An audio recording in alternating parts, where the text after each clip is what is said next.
네, 반갑습니다. 바른교회 장승재 목사입니다. 오늘 하나님 말씀의 제목은 하나님을 향해 달려가는 인생이라는 제목으로 말씀 나누도록 하겠습니다. 자식 이기는 부모 없다는 말이 있습니다. 이 말은 부모가 자식을 이길 수 있는 힘이 없어서가 아니라 자식이기 때문에 부모는 그저 봐주고 한없이 사랑해준다는 말의 의미임을 자식을 기르는 사람이라면 다 아는 내용일 겁니다. 또 이런 말이 있습니다. 아들이 아버지보다 낫다라는 소리 말입니다. 이 말을 들으면 아버지들은 자랑스러워할 겁니다. 반면에 아들이 아버지보다 못하다는 소리를 듣는다면 속이 많이 상할 겁니다. 이상하지 않습니까? 일반적으로 사람은 누군가와 비교당할 때 너는 왜 쟤보다 못하니? 라는 소리를 듣게 되면 자존감이 낮아지고 기분이 나빠야 하는데 이 말이 자식 앞에서는 하나도 기분이 나쁘지 않고 되려 기쁘니 말입니다. 이 말의 의미가 부모가 돼보니 알겠다는 거예요. 자식은 나와는 다른 인격체이지만 존재만으로 부모에게 기쁨과 행복 그리고 사랑을 주는 존재이기 때문에 나와 닮은 자식이 부모를 뛰어넘는 일이 그저 기쁘게 다가오는 것이겠죠. 부모 자식 간에 어찌 맨날 화목하고 즐거운 일만 있겠습니까? 서로 오해하고 서운한 감정에 싸우고 삐질 때도 있을 겁니다. 그것이 사람 사는 인생이겠죠. 이겨도 기쁘지 않은 싸움이 있습니다. 바로 부모 자식 간의 싸움일 겁니다. 그런데 부모는 늘 자식에게 집니다. 져주는 겁니다. 사랑하기 때문이죠. 다윗은 자신의 부하들에게 이 전쟁 가운데서 제발 압살롬을 죽이지 말아달라고 부탁한 바 있습니다. 전쟁은 에브라임 숲에서 펼쳐졌는데 압살롬의 군의 대패로 끝나게 됩니다. 2만 명의 사상자가 발생되면서 말이죠. 그런데 이들은 왜 동족임에도 싸워야 했을까요? 전쟁이 주는 가장 뼈아픈 사실은 소수의 욕망과 과호 때문에 수많은 사람이 희생되어야 한다는 점일 겁니다. 다윗 한 사람의 죄 때문에 수많은 생명이 평생 불구자가 되었습니다. 자신의 동족을 살해한 그 사람은 어쩌면 옆집 이웃이었을지도 모릅니다. 혹은 자녀의 친구이자 부모를 살해했을지도 모르죠. 전쟁이 끝난 이후에 정상적인 삶이 가능했을까요? 전쟁을 치른 군인들은 PTSD라는 정신병을 앓는다고 합니다. 네이버에서 이 PTSD를 검색해 보니까 이렇게 정의하더라고요. 외상 후 스트레스 장애는 사람이 전쟁, 고문, 자연재해, 사고 등의 심각한 사건을 경험한 후에 그 사건의 공포감을 느끼고 사건 후에도 계속적인 재경험을 통해서 고통을 느낀다고 합니다. 그로부터 벗어나기 위해 에너지를 소비하게 되는 질환으로서 정상적인 사회생활이 불가능하다고 하는 것이 바로 PTSD라고 합니다.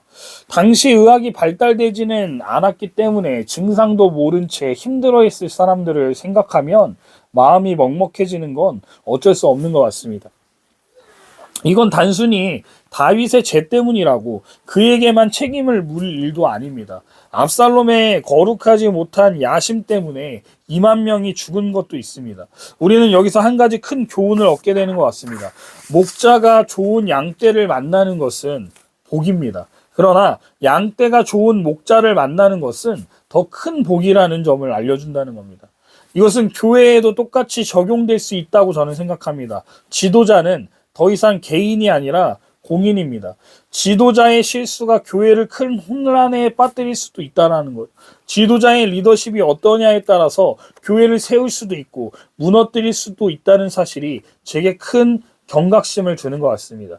바라기는 바른교회가 예수 그리스도가 주인 되심을 인정하고 하나님의 말씀을 올바르게 전하고 성경에서 말하는 교회가 되기를, 그렇게 세워져 가기를 노력해야겠다는 다짐을 해보게 됩니다. 성도님들은 지도자들을 위해 기도해 주시기 바랍니다. 여러분들이 속한 교회의 리더인 목사님을 위해 기도해 주시기 바랍니다. 그가 성경을 기준으로 하나님의 말씀을 대변하며 삶 또한 예수님의 제자다운 삶을 살 수 있도록, 죄의 유혹에 넘어가 그릇된 길로 가지 않을 수 있도록 늘 깨어 기도하는 자 될 수 있게 중보기도 해주신다면 하나님께서 그 사람의 삶을 개입하시고 인도하실 것이라고 믿습니다. 어쨌든 이번 전쟁에서 압살롬은 죽습니다. 다윗의 부탁에도 불구하고 요압은 자신의 손으로 왕의 아들을 죽이는데 일말의 머뭇거림도 없어 보입니다. 그저 반란군으로만 여기고 있음을 보여주죠. 압살롬이 죽자 양측은 더 이상 전쟁을 할 필요가 없어졌습니다. 그래서 요압은 나팔을 불어 양쪽의 군사들이 더 이상 싸우지 않도록 합니다. 전쟁 상황에서 뿔나팔 소리는 군사 소집, 전투의 시작이나 끝을 알리는 신호였습니다. 그러자 길르앗의 에브라임 숲을 여러 곳에 흩어져서 전투를 벌이며 이스라엘 군대를 추격하던 군인들이 추격을 멈추고 되돌아오게 됩니다. 아히도벨의 예측처럼 이 전쟁은 우두머리만 제거하면 끝날 전쟁이었기 때문이죠. 다만 아히도벨은 다윗을 제거하고 싶었지만 실제로는 압살롬이 제거됨으로써 전쟁은 마무리됩니다. 군인들이 모여들자 압살롬을 묻습니다. 그의 시신을 가져가 봤자 왕이 좋아할 리 없기 때문임을 알았던 겁니다. 그리고 그의 시체 위에 큰 돌무더기를 쌓아줍니다. 이건 그를 애도하거나 기리기 위한 것이 아니라 그가 저주를 받아 죽었음을 상징하기 위한 것이었습니다. 압살롬의 큰 돌무더기 무덤은 훗날 백성들에게 왕을 배반한 반역자의 결국이 어떤지를 보여주었을 겁니다. 게다가 압살롬은 살아생전에 자기를 위해 마련한 비석도 있었습니다. 그 비석은 약 10리터가 넘는 초대형 묘비로 압살롬의 허영심과 교만을 여실히 보여줍니다. 사람들은 그 비석을 보면서 압살롬의 폐륜 행위와 교만에 젖은 삶을 반면교사 삼아 교훈을 얻었을 겁니다. 하나님의 말씀을 어기고 자신을 드높이기 위해 자신의 이름으로 새긴 동상이나 묘비를 만든 자의 최후는 결국 죽음밖에 없구나라는 것을 말입니다. 사랑하는 성도 여러분, 나의 이름을 드높이는 인생 되지 마시기 바랍니다. 또한 자신의 이름을 수많은 사람들에게 알릴 만큼 유명한 사람들의 인생을 부러워하지 마시기 바랍니다. 그들의 인생 가운데 하나님만 영광 돌리고자 하는 마음과 생각이 없다면 그것들은 전부 다 허망하고 허무하며 실제로는 공허함만 가득한 인생일 뿐입니다. 그런 인생이 뭐가 부럽습니까? 그러니까 탐욕에 빠져서 살다가 마약이나 음란에 빠져서 허우적대는 것 아니겠습니까? 하나님을 모르는 사람의 인생의 최후는 비참할 뿐입니다. 이렇게 해서 압살롬은 가족의 묘에도 안장되지 못하고 광야에 묻히게 됩니다. 하나님의 말씀을 수없이 범하면서도 두려움 없이 살아오던 인생에 대해 적절한 심판이었던 겁니다. 이 전쟁은 승리했다고 해서 기쁜 것이 아니라 패하나 승리하나 똑같이 슬픈 전쟁이었던 겁니다. 허망한 전쟁인 거죠. 그렇다면 우리가 어떻게 살아가면 행복하고 우리의 이름이 높아지고 하나님을 기쁘시게 하는 인생이 될까요? 하나님의 말씀에 순종하면 됩니다. 그것밖에는 없어요. 의와 진리를 따라 살아가기를 힘쓸 때 하나님이 저와 여러분들의 인생을 존귀하게 사용하실 겁니다. 그때 우리가 진짜로 빛나게 되는 거예요. 압살롬처럼 내가 어떻게든 왕이 되어서 아버지보다 나은 사람이란 걸 증명해 보일 거야 해보십시오. 그게 되나 말입니다. 안 됩니다. 우리는 아버지가 시키는 대로만 살면 우리를 통해 당신의 영광을 나타내실 겁니다. 이게 우리가 태어난 목적이에요. 그런데 사람들은 그런 삶이 싫죠. 숨막히다는 겁니다. 왜 내 인생의 주인이 나여야지 눈에 보이지도 않는 신이 주인이라고 하냐고 따진다는 겁니다. 그러니까 거부하는 거죠. 신은 무슨 신이냐는 겁니다. 이 세상은 그냥 우연적으로 만들어진 거지 그런 건 없다는 겁니다. 허상이라는 것이죠. 신을 믿는 것들은 나약한 놈들이니까 믿는 거라는 겁니다. 난 그런 거에 현혹되지 않는다고 하면서 자기 멋대로 살아가는 겁니다. 그러면 그 사람들이 행복해야 되는데 행복하냐는 거죠. 늘 짐을 지고 살아가는 무거운 짐을 인생 가운데 매일 지고 가는 인생들로 사는 겁니다. 그래서 맨날 염려하고 걱정하고 불안하고 가진 것들을 잃어버릴까 노심초사하면서 사는 인생인 겁니다. 그러면 예수를 믿는 사람들은 다를까요? 달라야 된다는 거예요. 좀 달라집시다. 하나님께 인생의 키를 모두 맡겨야 된다라는 거예요. 예수 안 믿는 사람들이 믿는 사람들을 좀 보고 와 어떻게 저 사람은 늘 걱정과 염려가 없을까? 어떻게 불안해하지 않을 수 있을까? 어떻게 맨날 행복하지? 죽음이 찾아왔는데도 무서워하지를 않아요. 되려 하나님 곁으로 갈 생각에 신나합니다. 어떻게 저럴 수 있지? 진짜 신이 존재하나? 저 사람이 믿는 신은 누구지? 하나님이라고 하던데 나도 교회 나가볼까? 이런 모습이 우리 안에서 나와야 된다는 거예요. 이게 억지로 한다고 되는 게 아닙니다. 하나님과 얼마나 가까이 하며 그분의 임재를 경험하는가에 달린 거예요. 그러니 하나님과 매일 가까이 하시는 저와 여러분들 되시기를 주님의 이름으로 축복합니다. 성경은 승리의 소식을 얼른 빨리 전하는 두 인물을 소개합니다. 그런데 이 두 사람은 다윗에게 가지는 마음가짐이 다름을 알 수 있습니다. 요압은 다윗에게 전쟁의 승리를 알리기 위해서 보낼 사람이 필요한데 지난 날들을 생각해보면 압살롬의 죽음을 알리는 것은 결코 쉽게 접근할 문제가 아니었다라는 것을 알았습니다. 다윗의 경쟁자이자 정치적 원수였던 사울의 전사 소식을 알리며 왕관을 가져왔던 아말렉 소년도 이스보셋을 죽이고 그의 머리를 선물로 가져왔던 레갑과 바이나도 다윗이 목숨을 빼앗았던 일이 있었기 때문에 이번에도 자칫 잘못하면 소식을 전하는 자가 생명을 잃을 수도 있겠다 싶었던 겁니다. 그래서 요압은 고민하고 있는데 사독의 아들 아히미아스가 자칭해서 다윗에게 소식을 전하고 싶다고 말하고 있는 겁니다. 그래서 요압이 말립니다. 오늘은 아무리 좋은 소식이라도 네가 전해서는 안 된다. 너는 다른 날 이 좋은 소식을 전해도 된다. 그러니 오늘은 아니라고 말합니다. 오늘은 왕의 아들이 죽은 날이다 라고 설득을 합니다. 그리고 요압은 아히마아스 대신 에디오피아 사람을 불러서 승리한 소식을 전하라고 명령합니다. 이방인은 죽어도 괜찮다는 생각이 든 걸까요? 자신이 어떤 위험에 처해 있는지를 아는지 모르는지 이 에디오피아 사람은 명령을 받고 들뜬 마음으로 곧장 다윗에게 출발합니다. 그의 마음에는 승전보를 알리면 다윗이 큰 상을 줄지도 모른다라는 그 마음을 가지고 갔다라는 거예요. 그런데 이 구스 사람이 출발한 뒤에도 아히마아스는 다시 한번 요압에게 자신을 보내달라고 간청합니다. 왜 이렇게 자신이 알리고 싶다고 고집을 부리는 걸까요? 자신도 상을 받고 싶어서 그런 걸까요? 그렇지 않았다라는 겁니다. 자신의 명예욕보다는 다윗이 왕위를 회복했다는 소식을 자신의 입으로 전하고 싶다는 그 간절한 열망 때문에 그렇게 반복해서 간청했다라는 겁니다. 아히마아스는 다윗이 압살롬의 죽음보다 승리와 회복에 더 주목하기를 바랬던 거예요. 다윗은 군대가 승리를 거두고 다윗의 왕위를 회복하는 것이 분명한 하나님의 뜻이고 섭리라는 것을 알았기 때문입니다. 이 아히마아스의 반복된 간청에 요압은 결국 허락을 합니다. 아히마아스는 기쁨으로 달려갔습니다. 기쁨과 선한 마음이 동기가 되어서 달려갔을 때 먼저 출발했던 구스 사람보다 앞질러서 도착했다라고 23절에 나옵니다. 무엇인가를 바라는 마음이 아닌 기쁨의 소식을 전하려는 선한 마음이 필요하다는 겁니다. 우리가 사역할 때 낙심하지 않고 끝까지 롱런할 수 있는 비결이 바로 여기에 있다는 거예요.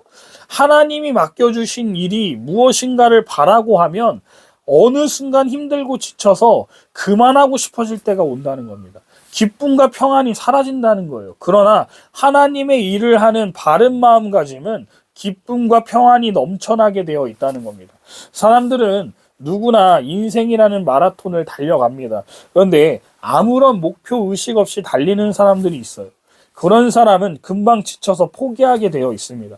바울은 다름질을 하되 목표 없이 달리지 말고 싸움을 하되 허공을 치듯이 하지 말라고 말했습니다. 그리고 세상에서 얻을 수 있는 썩어 없어질 면류관이 아니라 하나님이 주시는 영원한 면류관을 바라보고 달리라고 권면하고 있어요.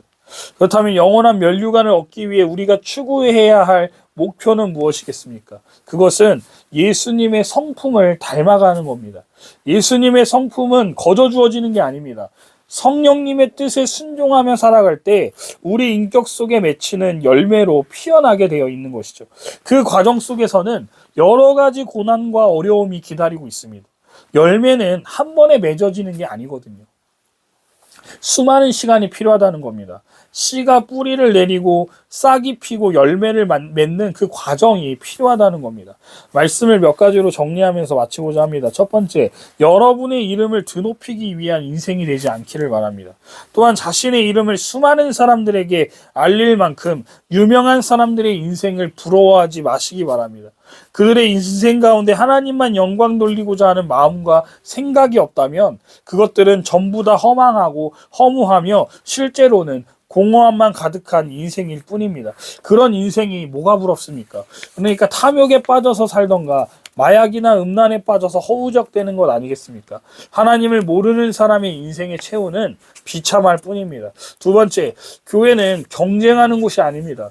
어느 교회가 더 사람이 많이 모이는가, 이런 거를 재고 따지려고 세워진 곳이 교회가 아니라는 겁니다.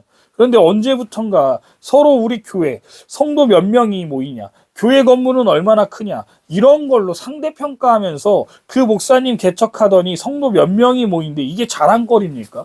그리고 또 부러워합니다. 그걸로 안 끝나고 좌절합니다. 나는 왜 안 될까? 쟤는 되는데 난 왜 안 되지? 저도 이런 걸로 한참 힘들어했습니다. 그런데 결론을 내렸어요. 이런 생각 계속 들 거면 목사 때려쳐야 됩니다. 아니, 어느 교회를 가든 하나님 복음만 잘 전달되고 예수님 믿게 되면 기쁜 일이고 행복한 일 아닙니까? 그런데 내가 개척했는데 사람이 없다고 좌절하고 난 하나님이 세우신 종이 아닌가 봐, 이런 생각이 든다면 그건 하나님의 영광을 위해 세운 교회가 아니라 내 욕심으로 세운 하나의 종교시설이라고 저는 생각이 들었기 때문에 이런 마음을 완전히 버리기로 마음먹었습니다.